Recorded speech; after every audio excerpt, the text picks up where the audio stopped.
Hey everyone, DylanBandicoot here with another Bandicoot Month video. A little while ago, we took a retrospective look at the original Crash Bandicoot. Well, today, we are going to take a look at its sequel, Cortex Strikes Back, to see how much of an improvement it is. Crash Bandicoot 2 Cortex Strikes Back was funnily enough the 5th Crash game I owned. I started with the first one when I was 2 years old, then when I was 3 or 4 years old I got Crash 3, CTR and Bash in an unknown order, because I don't remember, and then when I was like 5 years old we found Crash 2 at some kind of flea market. So yeah, I was a little late to the party with this one, but despite that I still have the same amount of nostalgia for this game as I have with the other PS1 Crash games. But is it a good sequel to the really good at the time but nowadays flawed Crash Bandicoot 1? Well, that's what we're going to find out today. Let's start with the title screen. Oh yeah, I really love this title screen. It has so much visual flair compared to the one from the first game. I absolutely love the way the Naughty Dog logo is presented, followed by the title screen while Crash greets you while flying his new jetpack. And the epic narration by Clancy Brown, who now voices Cortex in this game too. Press start to begin. And of course, the music by Josh Mansell is back too, this time giving a much more techno sounding version of the Crash Bandicoot main theme. Yeah, the soundtrack is no longer ambient this time around. It goes much harder instead, and I welcome this change a lot. But anyway, let's start a new game, shall we? So this intro cutscene is really cool. It starts exactly where Crash 1 ended. Cortex is falling into the ruins of Cortex Island after Crash delivered the final blow to him. He then ends up in a cave where he finds a crystal. This gets Cortex really excited. 1 year later, Cortex is discussing with his new right hand, Engine, what this crystal exactly is. It turns out the crystal Cortex found is the Master Crystal. This crystal could power up Cortex's new Cortex Vortex that Cortex wants to use in order to turn everyone into his mindless slaves. However, in order to use the Master Crystal, Cortex is also going to need 25 slave crystals that are still on the surface of the earth. Cortex currently has no minions anymore to retrieve these crystals for him, so the plan is to trick Crash Bandicoot, who is Cortex's biggest enemy, to get these crystals for him instead. Meanwhile, Crash is hanging out in the jungle with his sister Coco, who is a new character in this game made to replace Tawna. Coco's laptop ran out of battery, so she asks Crash to get one for her. We then have a small playable tutorial section where the player can get used to the game before the adventure starts. I appreciate stuff like this. Having a small level in the middle of the intro cutscene is not something you see every day after all. However, at one point Crash gets sucked into a mysterious portal and ends up in the warp room. Cortex then appears as a hologram and convinces Crash that he's a good guy now. He then tells Crash that apparently the planets of our solar system are going to align in a very specific position very soon that will cause a solar flux that will blow up the planet. This is obviously a lie, but Crash falls for it anyway. Cortex then tells Crash that he needs to collect 25 crystals so Cortex can use these to stop the explosion and save the Earth. Crash is now stuck in this warp room that I'm assuming was made by Cortex that will conveniently lead him exactly to the crystal's locations. So let's get a crystal then, shall we? What's this?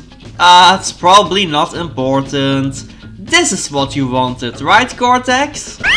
No, Crash. I said bring me the crystals! Now, get... And he's pissed because we didn't get a crystal. Well, if you're gonna treat me like this, Cortex, then I'm just gonna ignore the crystal on purpose next time. No, Crash! To save the world I need crystals. Crystals! One more time. They look like this. Crystals, Crash! Go back through one of those doors and bring... Okay, this time I'll get it. Are you happy now, nerd? That's what the L on your head stands for, right? Okay, so I've gotten a little ahead of myself with this fun little Easter egg of angry nerd Cortex over here. Because I think I should probably explain how the game works this time around. So in Crash 2 there are 5 warp rooms with 5 levels each that you can play in any order you want, which is pretty cool. Each level has a crystal like I mentioned earlier, and you have to make sure to grab these in every single level in order to progress the game. Not that you'll miss these very easily, but hey, you never know. But as you saw earlier, the gems from Crash 1 are back too, and this time they're easier to get than ever. You are finally allowed to die as many times as you want while breaking all the crates. Well, as long as you have enough extra lives, that is. However, there are also lots of gems that you can't get by breaking all crates in a level. Some gems are hidden across the levels. The color gems especially are hidden really well this time around. There's also 5 of them instead of 6 now too. After collecting 5 crystals, you can move on to the next warp room by using the platform in the center after beating a boss battle first. I love the way Crash is like, should we go up? Or down? Up? Or down? Up! No! I changed my mind! Down! Down! Crash also feels much more smoother to control this time around. He feels less heavy and a lot more floaty this time instead. For better or for worse, but mostly for better, don't worry. I don't know what it is, but trying to land on a bouncy crate is so much harder than I remember it being.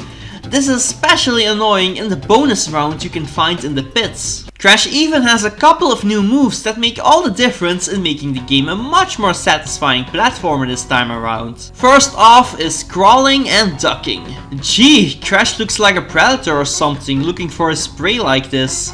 You mostly use this for crawling through small spaces. Oh, where is Crash? Has anyone seen Crash?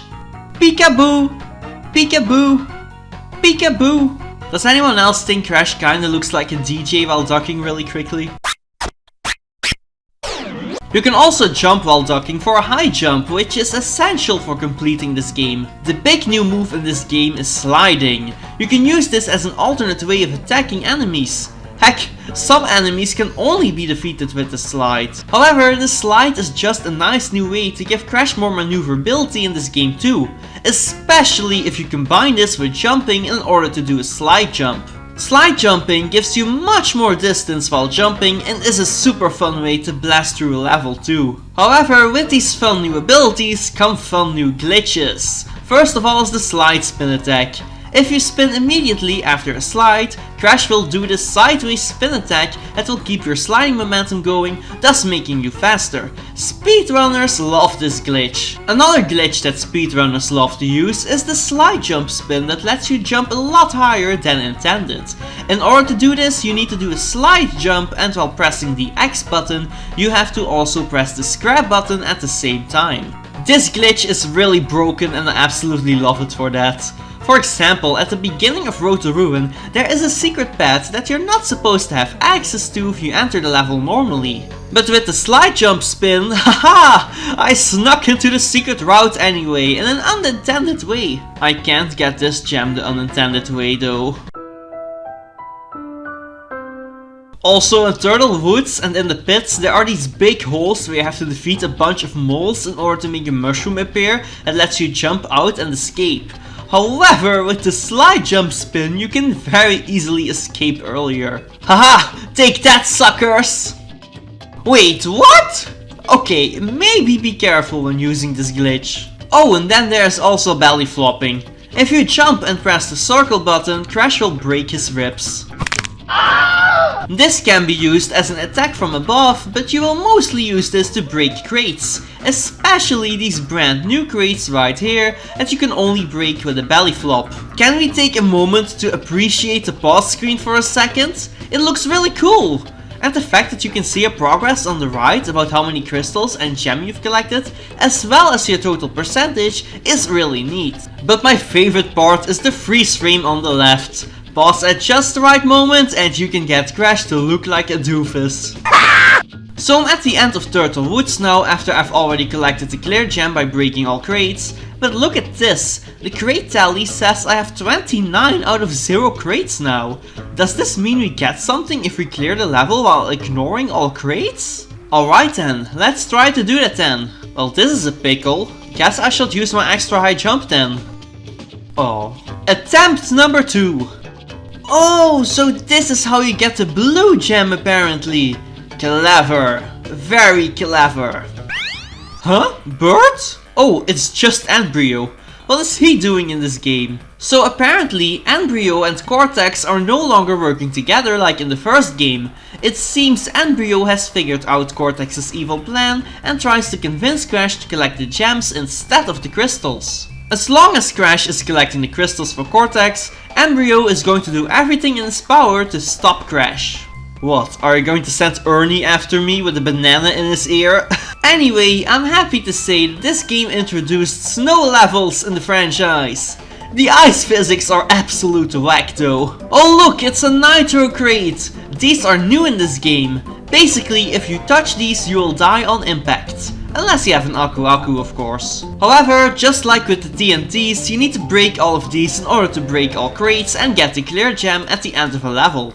But how are you supposed to break these without taking damage? Well, most of the time at the end of a level that contains nitros, there is a green exclamation crate that will destroy all the nitros for you. Very satisfying. Sometimes though, you have to find these exclamation crates on hidden paths, so you might want to pay a bit of attention to these. Oh, I absolutely love that Crash has an idle animation where he is trying to get warm in cold levels. You can even see his breath coming out of him in ice levels too. I don't know what it is with Naughty Dog, but they sure like putting unnecessary details in their games, which I absolutely love. I mean, how many PS1 games have mirror physics or footsteps? It must have been incredible at the time this game was released. I actually discovered a brand new detail while making this video in the sewer levels. If you duck in the water, which completely submerges Crash, little air bubbles will start to come out of him. How have I never discovered that before? I played this game for what feels like 1,000 times in my life before. Oh yeah, there's vehicles! In this game, Crash has a small handful of vehicles actually. First is the wakeboard, which appears frequently in the river levels. This thing is so cool! You can even boost yourself to get clutch moments like this. And you can jump over ramps too! Actually, in 2 of the river levels, there are hidden time trials that will give you a clear gem or in Plantfoot's case, a yellow gem. The yellow gem time trial took me so many freaking attempts though. Speaking of gems, in order to get all crates, some levels will require you to backtrack in a level because of branching paths containing crates on both sides. This didn't always age well and can definitely get infuriating at times. It's like I'm tippy-toeing as slow as I can so I don't fall into a pit.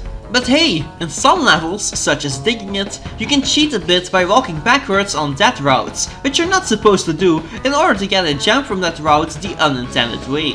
What are dead routes, you ask? Well, some levels have this platform with a skull on it that will only appear if you haven't died yet in the level. This will lead to a secret route that will always contain a gem and sometimes even crates that you need in order to get the crate gem too.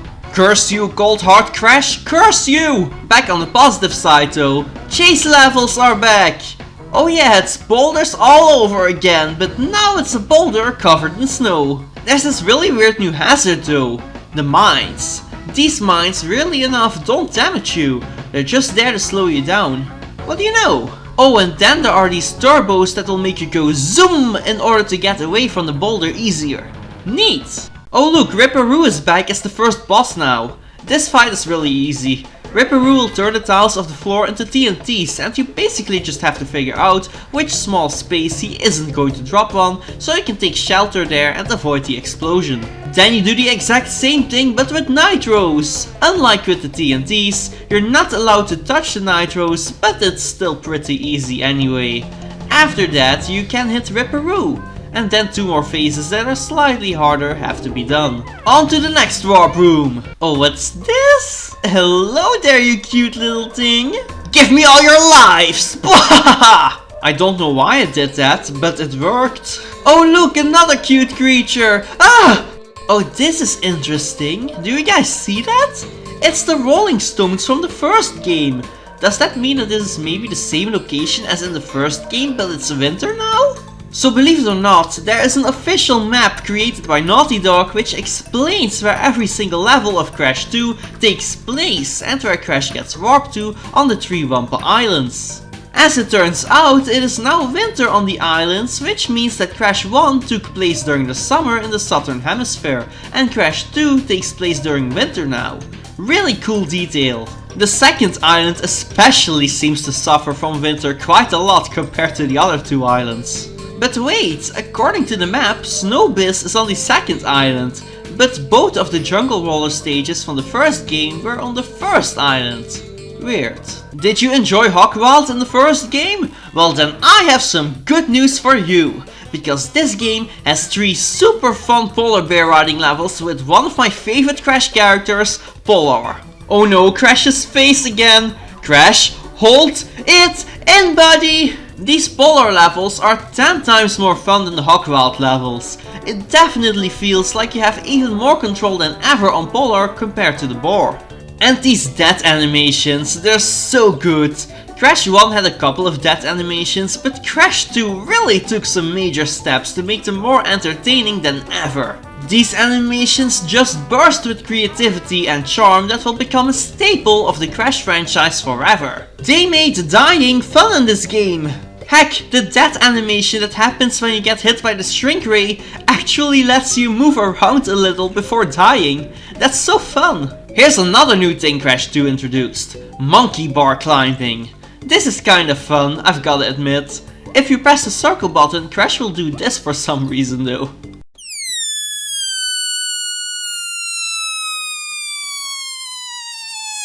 Time for the next boss, the Komodo brothers, Joe and Mo. Mo will throw his brother at Crash and then Joe will just roll around for a while. Until he comes to a halt and then Crash can attack him and then Joe crashes into Mo. Mo will then throw swords at Crash, which are ridiculously easy to avoid by the way, and then repeat the same process 2 more times, you know the drill. But wait, there's more! When Joe rolls around during the third phase, Mo throws swords at you. This doesn't make the fight any harder though. Alright, third warp room!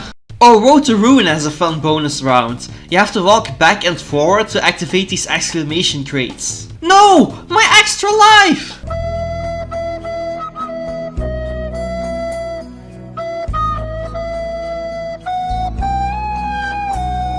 Oh look, another Donkey Kong reference, just like a Toxic Waste from the first game. This one's a lot more obvious though, what not with the giant gorilla and everything. Ooh, another chase level. Where's the boulder? Holy shit! It's my worst nightmare. Yeah, in this level you get chased by a freaking terrifying giant polar bear instead of a boulder. Huh, is that? Polar! You came to help me! Let's run away from these things together. No one can split us up. Oh no, Polar! I have to go back. I have to save him! Polar, there you are! Don't worry buddy, I'm coming! Huh? Where am I now?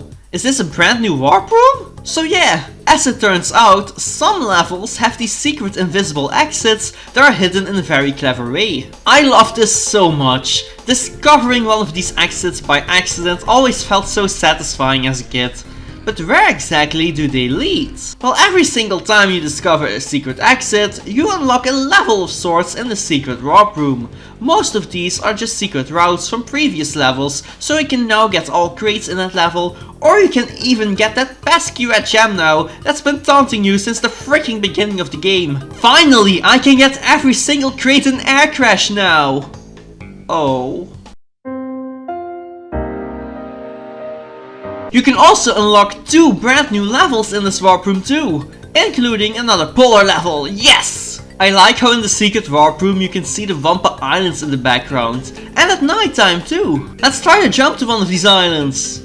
Whoops, it looks like you can die in this warp room. But don't worry, you don't lose a life, so feel free to die as many times as you want, just for kicks. Why am I enjoying this? Going back to secrets in general though, they're really well done, even beyond these secret exits. For example, in this level the bear falls down this pit but leaves behind some pieces of the wooden floor, which entices the player to jump down in what will otherwise be a bottomless pit. And look! It was a secret path with extra crates all along. Or what about the staircase made of nitros? Why are these nitros positioned like this if you're not supposed to touch them? And they're not bouncing either, which is something that nitros frequently do. Well, if you try to climb these, it turns out that these are just iron crates in disguise that will lead you to the secret area containing the purple gem. A very clever secret again. Well, I think it's about time for Tiny now, the next boss. I already talked about this fight in my top 10 Crash Bandicoot bosses videos, so watch that after you're done with this video if you haven't already. Alright, time for the 4th warp room. So, digging it and beeheaving are interesting levels because you can dig underground now. This is mostly to avoid these annoying bee enemies. It's really fun to use, and I love the fact that you can still spin attack while digging, and Crash's arm is what's performing the spin attack now all on its own. Aww. Okay, so Cortex now wants us to give the 20 crystals we've collected so far to Engine. Okay, no problem. Wait, why am I fighting him now? Welp, I guess I have no other choice. Can my spin attack hit him from here though? Excuse me? Crash, I didn't know you were capable of reproducing Wumpa Fruit. Yeah, in order to beat Engine, you have to throw Wumpa Fruit at him while avoiding his attacks, of course. This is an interesting way to sort of turn this boss into a semi-shooter, I guess.